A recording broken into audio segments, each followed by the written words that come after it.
Assalamualaikum warahmatullahi wabarakatuh. Tabi pun. Pada kesempatan ini Bapak akan menaikkan resume tema 8 Bumiku, subtema 1 perbedaan waktu dan pengaruhnya. Di pelajaran pertama, yakni IPA tentang rotasi bumi. Matahari menjadi pusat tata surya yang dikelilingi oleh planet-planet di dalam orbitnya, termasuk bumi.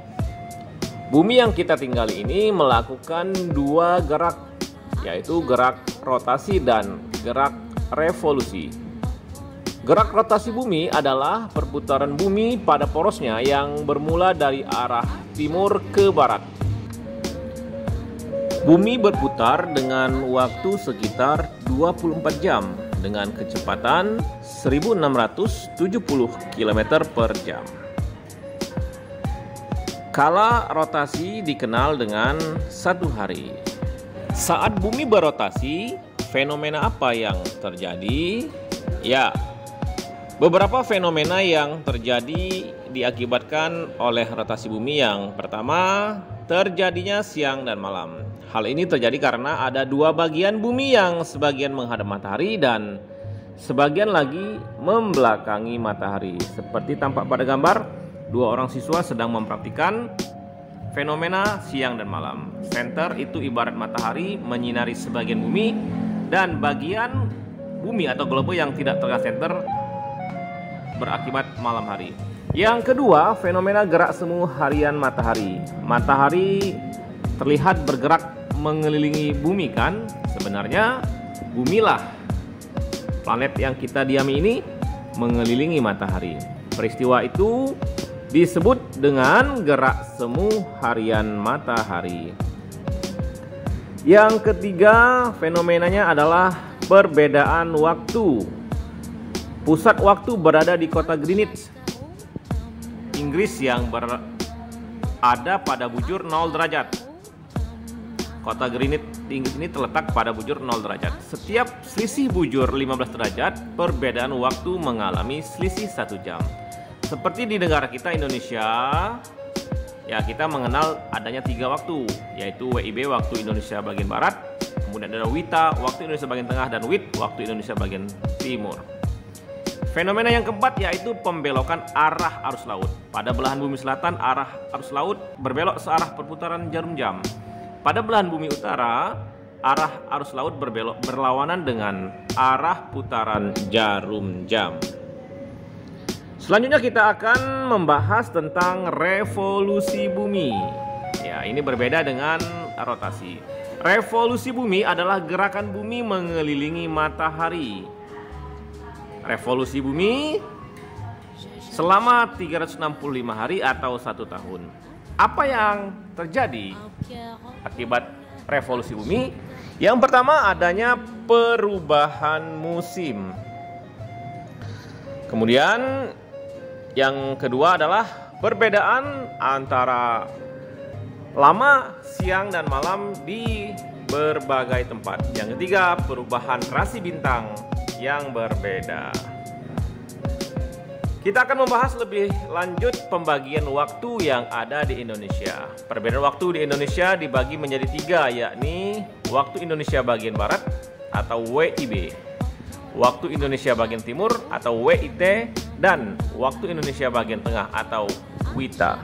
Jadi pembagian waktu di Indonesia ini selisihnya adalah 1 jam. Misalkan WIB jam 7 pagi, maka di WITA jam 8 pagi, di WIT jam 9 pagi. Pembagian wilayah WIB adalah Pulau Jawa, Sumatera, Kalimantan bagian tengah dan barat, hingga ke Pulau Madura. Nah, itu ada garis yang menandakan, garis merah tersebut menandakan pembagian waktu di Indonesia, WIB, WITA, dan WIT. Sedangkan wilayah bagian tengah adalah Bali, Kalimantan bagian utara, timur dan selatan, Sulawesi, Nusa Tenggara Barat, hingga ke Nusa Tenggara Timur. Selanjutnya, pada waktu Indonesia bagian timur, nah itu terdiri dari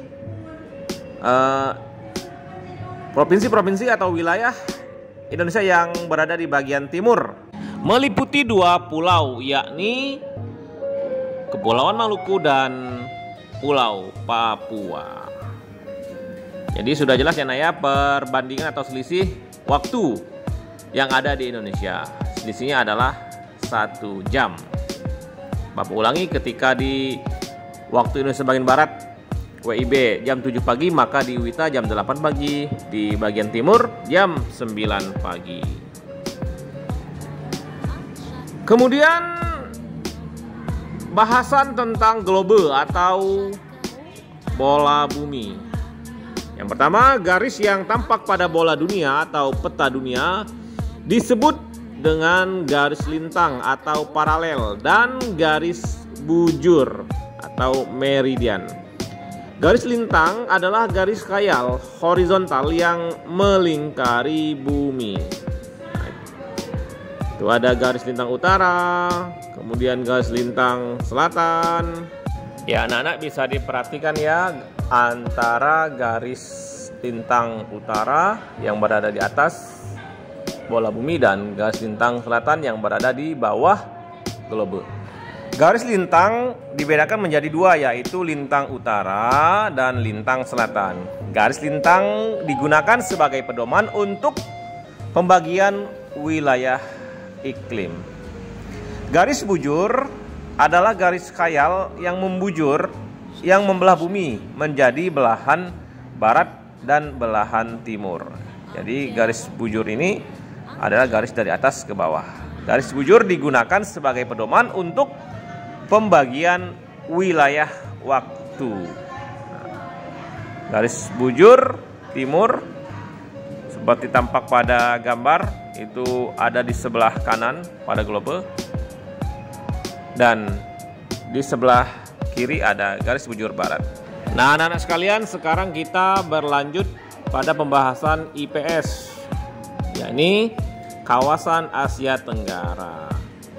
Kawasan Asia Tenggara terletak pada 29 derajat lintang utara dan 6 derajat lintang selatan. Hampir seluruh wilayah Asia Tenggara berada di daerah tropis. Secara geologis, sebagian besar wilayah Asia Tenggara dilalui rangkaian pegunungan muda Mediterania. Secara geografis, wilayah Asia Tenggara berada di jalur lalu lintas yang menghubungkan Samudra Pasifik dan Samudra Hindia antara benua Australia dan benua Asia.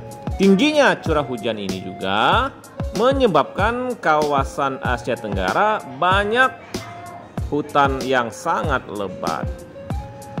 Anak-anak bisa perhatikan sendiri peta Asia Tenggara yang terdiri dari negara-negara ASEAN. Di kawasan Asia Tenggara berlaku musim penghujan dan musim kemarau. Sama seperti di negara kita, negara Indonesia, ada 2 musim, hujan dan kemarau.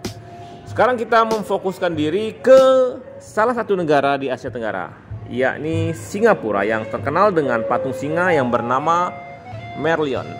Singapura merupakan sebuah negara kepulauan.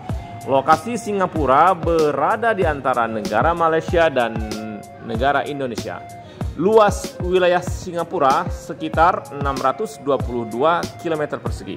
Ibu kota Singapura adalah Singapura. Berikutnya yang kelima, cagar alam yang terkenal di Singapura terletak di Bukit Timah Nature Reserve. Kelompok etnis yang mendiami Singapura ada Tionghoa, Melayu, dan India. Sistem pemerintahnya adalah republik, sama seperti Indonesia. Mata uang yakni dolar Singapura. Berikut di negara Thailand. Ibu kota Thailand yakni Bangkok. Kemudian negara Thailand juga beriklim tropis. Mata uang Thailand adalah baht. Sistem pemerintahnya adalah kerajaan. Kemudian kepala pemerintahannya adalah Perdana Menteri. Yang keenam, wilayah geografis Thailand dapat dibedakan menjadi 4 wilayah, yaitu dataran rendah, pegunungan, pegunungan kapur, dan tanah genting kera. Kelompok etnis terbesar yakni Thai, Tionghoa, dan Melayu. Setelah Thailand berlalu, mari kita pelajari negara lainnya yakni Vietnam. Vietnam yang beribu kota di Hanoi. Kemudian mata uangnya adalah dong. Sistem pemerintahan Vietnam adalah Republik Sosialis. Kepala pemerintahnya adalah seorang presiden. Kelompok etnis yang mendiami Vietnam ada etnis Vietnam, Cina, Prancis, dan Inggris. Luas Vietnam kurang lebih 331.210 km persegi. Wilayah Vietnam bagian utara berupa pegunungan, sedangkan bagian selatan berupa dataran rendah yang subur. Lalu yang ke-8 resumenya adalah sungai utama yang ada di negara Vietnam, yaitu Sungai Mekong dan Sungai Sangka.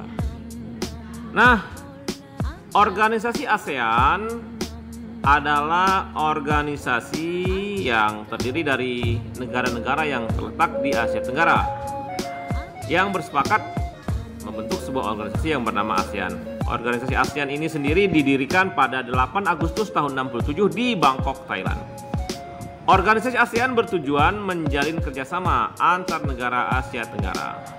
Salah satunya adalah kerjasama di bidang ekonomi. Yang pertama, penyediaan cadangan pangan. Yang kedua, penyelenggaraan proyek industri. Kemudian di bagian atau di bidang politik, yang pertama adalah kerjasama dalam pengiriman duta atau konsulat, perjanjian kawasan damai, bebas, dan netral. Nah, anak-anak sekalian, sekarang kita berlanjut ke resume pelajaran bahasa Indonesia tentang kalimat fakta. Kalimat fakta adalah kalimat yang menyatakan tentang peristiwa atau kejadian nyata. Ciri-ciri kalimat fakta adalah sebagai berikut. Yang pertama, kalimat fakta berisi kejadian atau peristiwa yang nyata dan benar-benar terjadi. Kalimat fakta bersifat objektif. Kemudian yang ketiga adalah kalimat fakta dapat diuji kebenarannya. Yang keempat, kalimat fakta dapat dipertanggungjawabkan. Yang kelima, kalimat fakta diperoleh dari sumber atau informasi yang terpercaya. Yang keenam, kalimat fakta dapat disertai bukti atau data yang akurat. Kalimat-kalimat fakta ini biasanya terdapat pada karangan non-fiksi atau karangan yang bersifat nyata. Karangan non-fiksi ialah karangan yang dibuat berdasarkan fakta, realita, atau peristiwa yang benar-benar terjadi. Tulisan non-fiksi biasanya berbentuk tulisan ilmiah dan ilmiah populer, laporan, artikel, feature, skripsi, tesis, disertasi, makalah, dan sebagainya. Non-fiksi sendiri dibagi menjadi dua, yakni non-fiksi murni berisi pengembangan berdasarkan data-data yang otentik atau data-data yang asli. Kemudian non-fiksi kreatif berawal dari data autentik, kemudian dikembangkan sesuai imajinasi penulisnya, yang pada umumnya dalam bentuk novel atau puisi. Ya, seperti pada gambar ada tulisan non-fiksi atau kalimat fakta tentang buah pisang. Di bagian akhir pelajaran terakhir yakni SBDP, Seni Budaya dan Prakarya, tentang interval nada. Ada sebuah lagu yang berjudul dan sudah familiar di telinga kita, yakni Ambilkan Bulanmu karya A.T. Mahmud. Interval adalah jarak antara dua buah nada.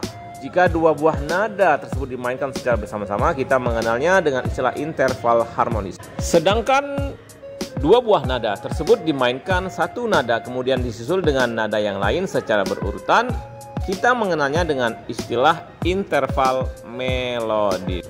Nah, anak-anak sekalian, demikianlah resume video pembelajaran yang Bapak sampaikan tentang tema 8 Bumiku, subtema 1 perbedaan waktu dan pengaruhnya. Semoga bermanfaat dan menginspirasi. Terima kasih. Bapak akhiri, wassalamualaikum warahmatullahi wabarakatuh.